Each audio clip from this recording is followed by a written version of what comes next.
ఓం మాధవాయ నమః, ఓం గోవిందాయ నమః, ఓం విష్ణవే నమః, ఓం మధుసూదనాయ నమః. నమస్కారం అండి.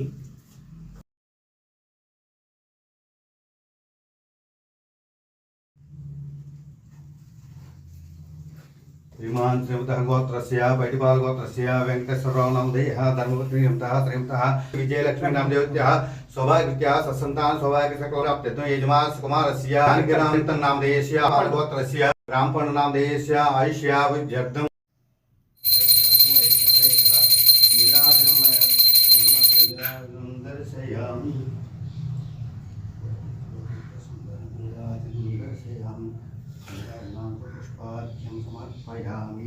नमस्करोमि. गोविंदा गोविंदा.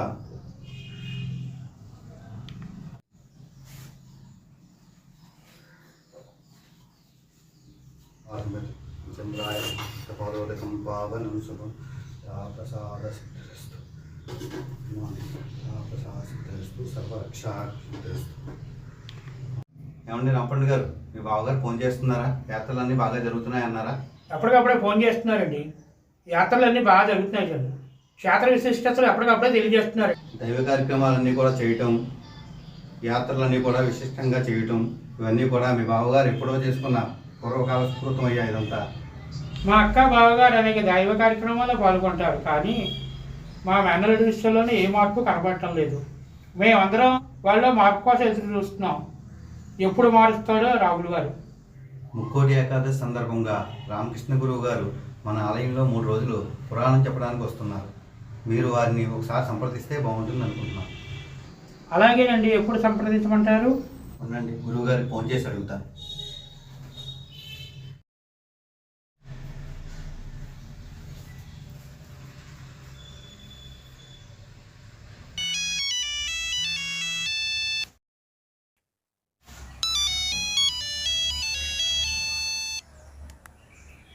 హలో ఆచార్య గారు. నమస్కారం అండి గురువు గారు. చెప్పండి. రాంపండు గారని మన ఆలయానికి విశిష్టంగా సేవలు చేస్తూ ఉంటారండి. ఆయన ఒకసారి మీతో మాట్లాడతాను. ఇవ్వండి, మాట్లాడతాను. నమస్కారం అండి గురువు గారు. జై శ్రీరామ్. మా పూర్వీకులందరూ కూడా దైవ కార్యక్రమాలు పాల్గొంటున్నారండి. మా మేనల్లుడు మాత్రం భక్తిభావం లేకుండా దేవుణ్ణి వ్యతిరేకిస్తూ ఉంటున్నాడండి. మొదటి నుంచి అలాగే ఉన్నాడా? లేదండి, మా బావగారికి ప్రాణాపాయం ఉందని తెలిసినప్పటి నుండి. అవునా? మీరు ఇక్కడికి వస్తారని ఆచార్య గారు చెప్పారండి. మీరు ఇక్కడికి వచ్చినప్పుడు మా వాడిని మీ వద్దకు తీసుకువస్తారండి. మా వాడితో మాట్లాడి వాడి మనసును మార్చి భక్తిభావంలో ఉండేలాగా చేయవలసిందిగా కోరుతున్నాను. అతనితో ఏకాంతంగా మాట్లాడాలి. అయితే మా వాడిని మీ వద్దకు తీసుకుని రమ్మంటారా? రేపు సాయంత్రం పురాణ కాలక్షేపం అయిన తర్వాత మండపంలో కూర్చొని ఉంటాను. మీ మేనలుని నా దగ్గరికి తీసుకురండి. అతనిలో భక్తిభావం కలిగే విధంగా మార్చడానికి నా ప్రయత్నం నేను చేస్తాను. అలాగేనండి గురువుగారు. గురువుగారు, రేపు సాయంత్రం పురాణం అయిన తర్వాత మా వాడితో ఏకాంతంగా మాట్లాడతట్టండి. మా వాడిని గురువుగారి వద్ద దింపి మీ వద్దకు వస్తానండి. సరేనా? ప్రసాదం ఇస్తాను.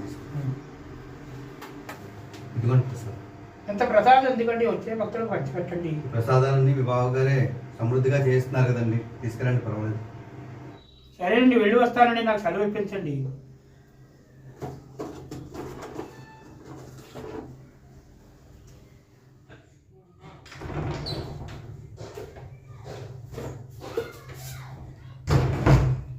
జానకి ఇంకా లేవలేదా?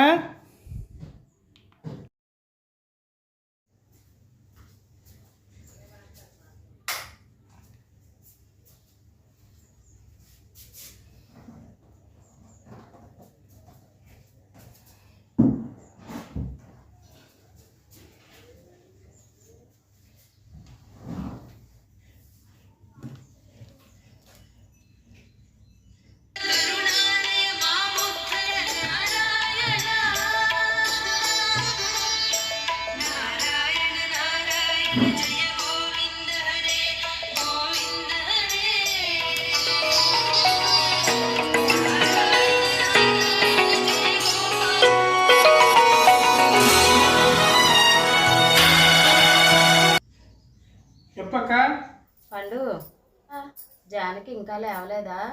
ఇంకా లేవలేదక్క. బాగా ఆరోగ్యం ఎలా ఉంది? భగవంతుడి దయ వల్ల యాత్రలన్నీ పూర్తి చేస్తున్న ఆరోగ్యం కూడా బాగానే ఉంది. సరే కానీ మీరు ఎప్పుడు వస్తారు? ఇక్కడ తిరుపతి దేవస్థానం వాళ్ళది వైద్యశాల ఒకటి ఉంది, దాంట్లో బావగారి పరీక్షలు చేయించాను. ఏమైంది? ఏమీ కాదు, ఇక్కడ పెద్ద పెద్ద డాక్టర్లు ప్రతి వారం వచ్చి పరీక్షలు చేస్తారట, అందుచేత బావగారి పరీక్ష చేయించాము. ఏమన్నారు? ఎల్లుండ రమ్మన్నారు, రిపోర్ట్ చూసి అన్ని విషయాలు చెప్తాను. ఏం చెప్పినా నాకు ఫోన్ చేసి చెప్పండి. ఇలా ఈ ఫోన్ నేను మాట్లాడతా. ఇగో బావగారు మాట్లాడతాట్రా. హలో బావగారు ఎలా ఉన్నారు? బాగున్నాను, మీరందరూ ఎలా ఉన్నారు? మేము బాగానే ఉన్నాం. ఇప్పుడే ఆచార్య గారికి ఫోన్ చేశాను. కోటి ఏకాదశికి పురాణం చెప్పడానికి గురుగారు వస్తున్నారట కదా, మనం తీసుకురమ్మన్నారు. ఆయన చెప్పిన టైంకి తప్పకుండా వెళ్ళి గురుగారి ఆశీర్వచనం తీసుకోండి. అర్థమైందా? గురుగారు ఆశీస్సు తీసుకుంటామండి. భద్రాచలం వెళ్తా అన్నారట కదా, ఎప్పుడు వెళ్తున్నారు? రేపు మధ్యాహ్నం వెళ్తామండి. జాగ్రత్తగా వెళ్ళండి. అలాగేనండి. నేను పూజా సామాగ్రి అంతా కిరాణా షాప్ ఆయన చెప్పుంచాను. పూజా సామాగ్రి, ప్రసాదం సామాగ్రి అన్ని తీసుకెళ్లి ఆచార్య గారి ఇంటికి ఇచ్చేయండి. అలాగేనండి. ఇవ్వండి, నేను చెప్తాను వివరంగాను. ఒకసారి లైన్లో ఉండు. హలో పండు, అక్క బీరువాలో పైన ఎర్ర రంగు సంచిలో పసుపు రంగు చీర, జాకెట్టు, గాజులు ఉన్నాయి. తీసుకెళ్ళి అవి అమ్మవారి గుళ్ళో స్వామికి ఇచ్చి అర్చన చేసి కుంకుమ పూజ చేయమను. సరే అక్క. మర్చిపోకు, నీకు కనపడకపోతే నాకు ఫోన్ చేయి, బాగా పైన పెట్టాను. అర్థమయ్యిందా? అలాగే అక్క. సరే, జాగ్రత్తగా ఉండండి. జానకిని అడిగానని చెప్పు, ఒకసారి ఫోన్ చేయమను. ఉంటాను మరి. అలాగే అక్క, ఉంటాను.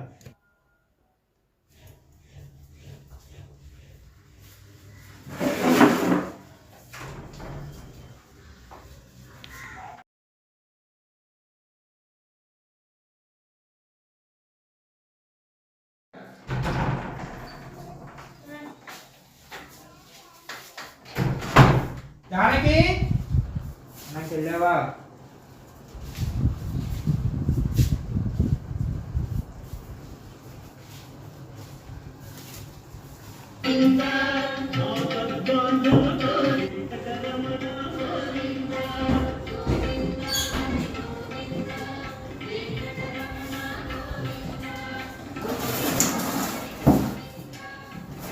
జాంపండు మావయ్య,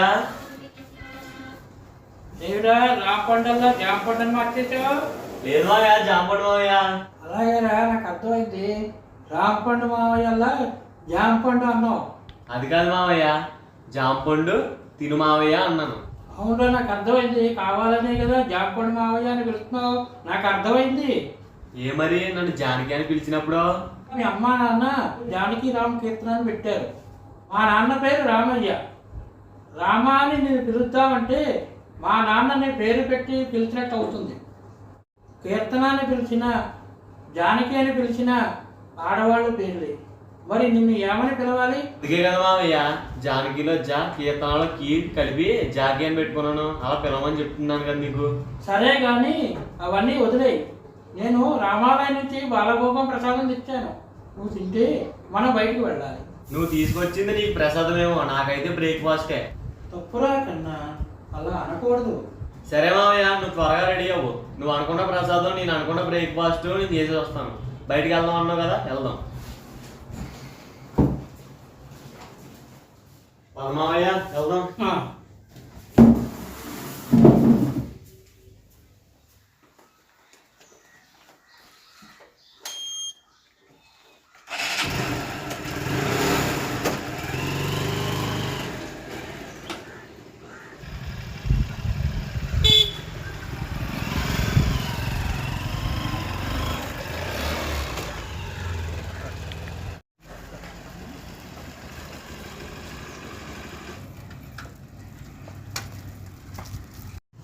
అరే కిషోర్, రామరావు గారు సామాన్లు తీసుకొచ్చి. బాగారు ఫోన్ చేశారండి, సామాన్లను కట్టేశారండి. ఫోన్ చేశారండి, సామాన్లన్నీ కట్టేశారు. కిషోర్, రాంపండు గారు సామాన్లు తీశారు.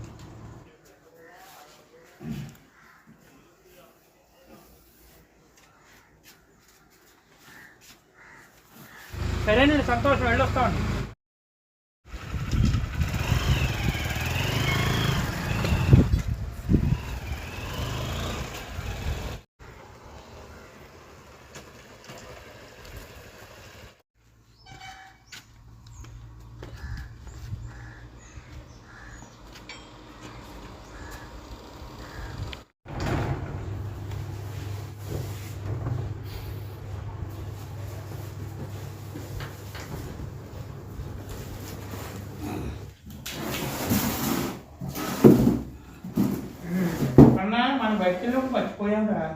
ఏమిటి మావయ్య? అమ్మవారికి ఇవ్వాల్సిన సామాగ్రి మర్చిపోయాం. అమ్మ మళ్ళీ మళ్ళీ చెప్పింది. ఏం చెప్పింది మావయ్య? అమ్మవారికి పూజ సామాగ్రి బీరువాలు ఎలసెన్సీలో చీర జాకెట్ పూజ సామాన్లు పెట్టింది. అది మర్చిపోయాం. అమ్మవారి గుళ్ళో పంతులు గారికి నువ్వు ఇచ్చేసిరా. నువ్వు కూడా రావచ్చు కదా మావయ్య. నేను ఈ లోపల ప్రసాదం తిని వంట చేసి ఉంటాను, నువ్వు వెళ్ళిరారా. నువ్వు ఈ ప్రసాదాలు తినేసే బ్రతికేసేలా ఉన్నావు. నువ్వు త్వరగా వెళ్ళరా, పంతులు గారు మళ్ళీ వెళ్ళిపోతారు. సరే మావయ్య, సరి చేయదు ఇవి ఇచ్చేసి వస్తాను.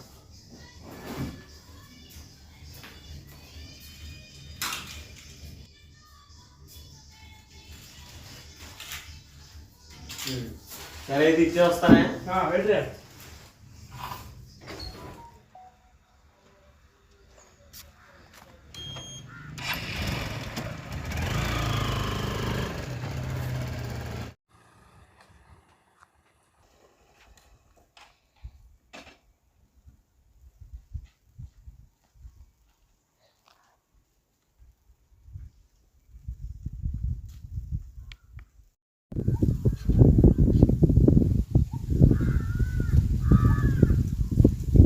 పంతులు గారు, గుడి దగ్గరికి వచ్చానండి. గుడి తాళాలు వేస్తున్నాయి. అదే మా అమ్మగారు ఫోన్ చేసి చెప్పారంట కదా రేపు పూజ చేయమని. మరి ఏంటి ఇది? సరే సరే సరే అండి.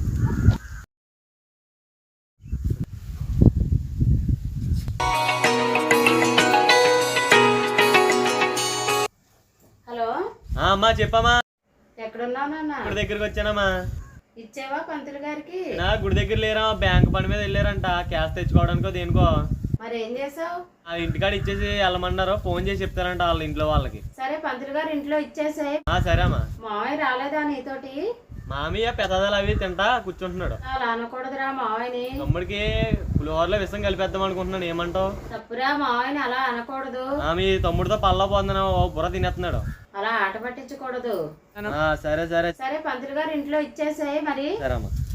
ఉంటాను, జాగ్రత్త.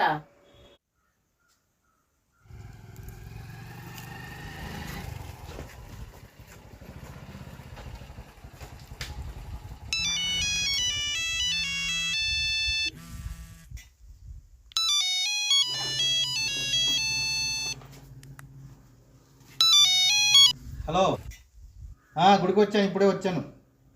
అయిపోయింది బ్యాంక్ పని. అమ్మవారికి నైవేద్యం పెట్టి వచ్చేస్తాలే. పూజ కార్యక్రమం అయినంత వెంటనే వచ్చేస్తాను. సరే సరే.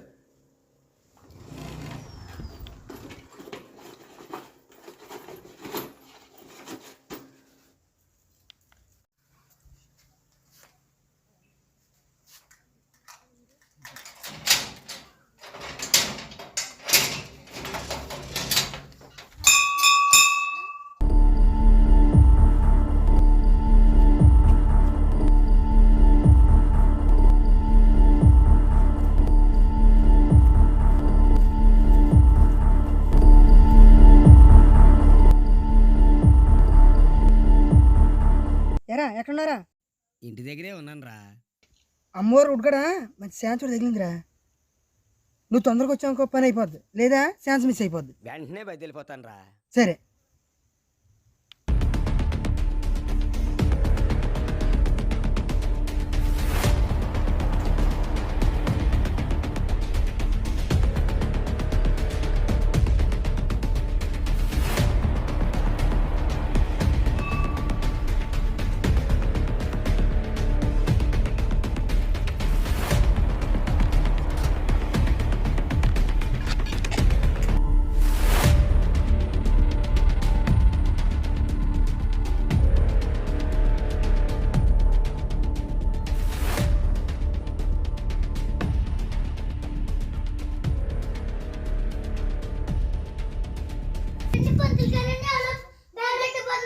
ఎవర్రా అది? ఎవరు?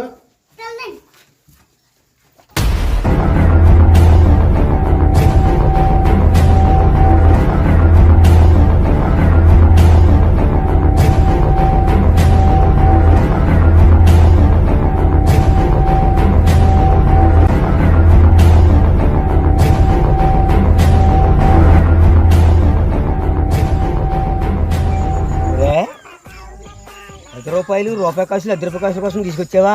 ఏంట్రా ఏమన్నావురా నువ్వు? అసలు బుర్ర తక్కువ లేకపోతే బుర్ర పని చేసేవేస్తున్నావు నువ్వు? ఏమన్నాయన్నావురా? కాదురా, నేను గుడి పట్టింది ఆలకిస్తున్నాను రా. ఏం ఆలకించావు? ఫోన్ వచ్చిందిరా. ఫోన్ వస్తే నేను బ్యాంక్ వెళ్ళి వచ్చాను. ఓ పోగొంట్ల అమ్మవారు నైవేద్యం పెట్టి వచ్చేస్తున్నాను అని అన్నారా. బ్యాగ్ ఎట్టుకెళ్ళి బండిలో పెట్టుకుని డబ్బు ఉందనుకున్నాను నేను. నీకన్నా తెలివి తొక్కులేదు ఉంటారా? డబ్బు అన్నా డబ్బు ఇదేనేట్రా డబ్బు? గుర్తులు గారి పుస్తకాలు తెచ్చేసేవా? గుళ్ళో పెట్టి దండ పెట్టుకుని వచ్చేయి వెళ్ళు. ఇద్దరు వెళ్ళి వచ్చేద్దాం. ఇద్దరిని తందారనా? నువ్వు పట్టుకెళ్ళి ఇచ్చేసిరా. మరి ఇద్దరం తెచ్చుకోపోతే మరి నేను తెచ్చిన ఇద్దరు పెంచుకున్నప్పుడు ఇద్దరు తెచ్చుకోవాలి కదా. నాకు సంబంధం ఏంటి? నువ్వు తెచ్చావు కాబట్టి నువ్వే దన్నులు తినాలా? పట్టుకెళ్ళి ఇచ్చేసిరా వెళ్ళు. ఇద్దరు వెళ్ళి ఇచ్చేసేద్దా? నేను రాను, వెళ్ళి ఇచ్చేసిరా. సరే ఇద్దరు వెళ్ళి ఇచ్చేసి ఒకవేళ తెచ్చుకుంటే తెచ్చుకోవచ్చు, లేదంటే వచ్చేయచ్చు. అలాగే ఇద్దరు వెళ్దాం అయితే. ఓకే దా.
ఏం మావయ్య ఏం చేస్తున్నావు?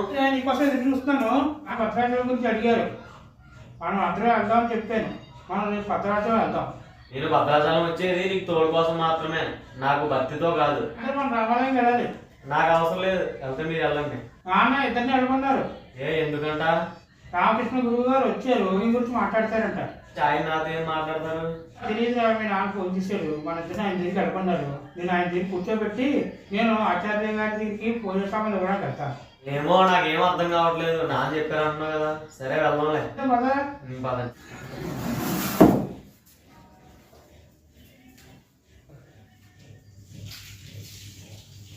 అదే వెళ్తాం. దారిలో గురువు గారికి పడుకొట్టుకుని వెళ్ళాలి. సరే మావయ్య.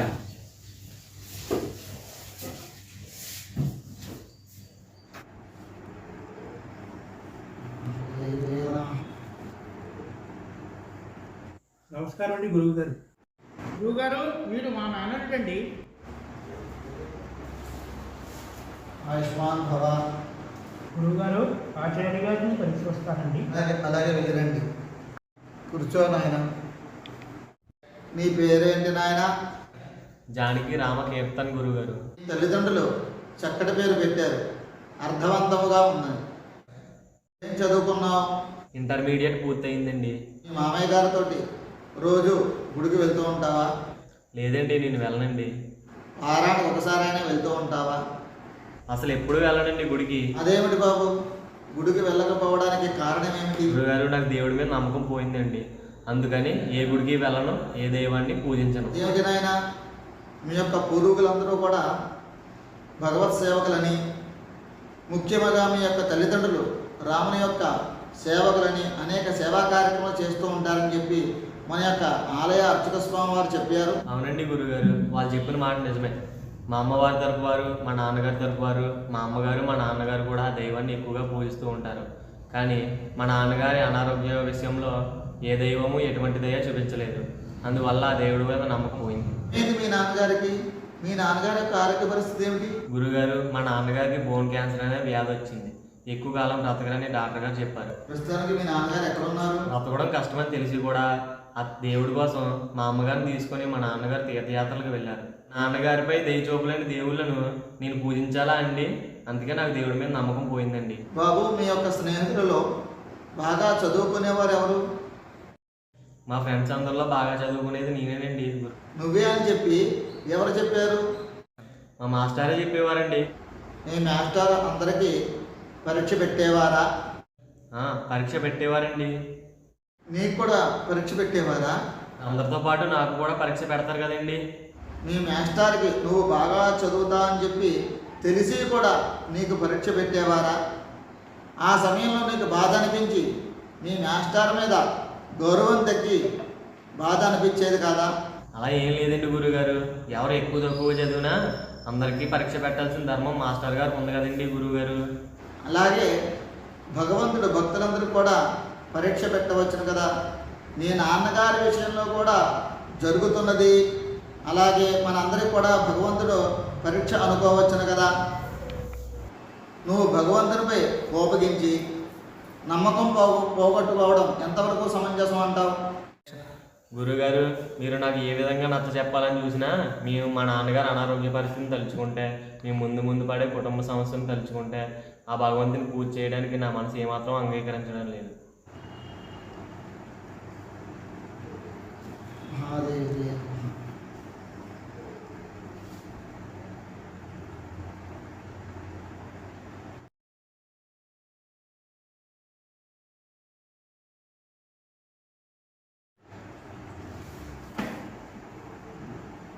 రానైనా కూర్చోండి.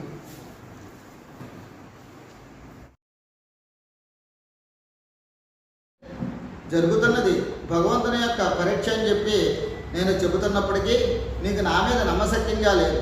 సరే, నేను నీకు ఒక పరీక్ష పెడుతున్నాను. ఆ పరీక్షలో కనుక నువ్వు పాస్ అయినట్లయితే నువ్వు ఏ దైవాన్ని పూజించక్కర్లేదు, నువ్వు ఏ దేవాలయానికి వెళ్ళక్కర్లేదు. నీ యొక్క తల్లిదండ్రులకు మరియు నీ యొక్క మేనమామకు కూడా నిన్ను ఒత్తిడి చేయొద్దని చెప్పి చెబుతాను. పరీక్షకు నువ్వు సిద్ధమేనా?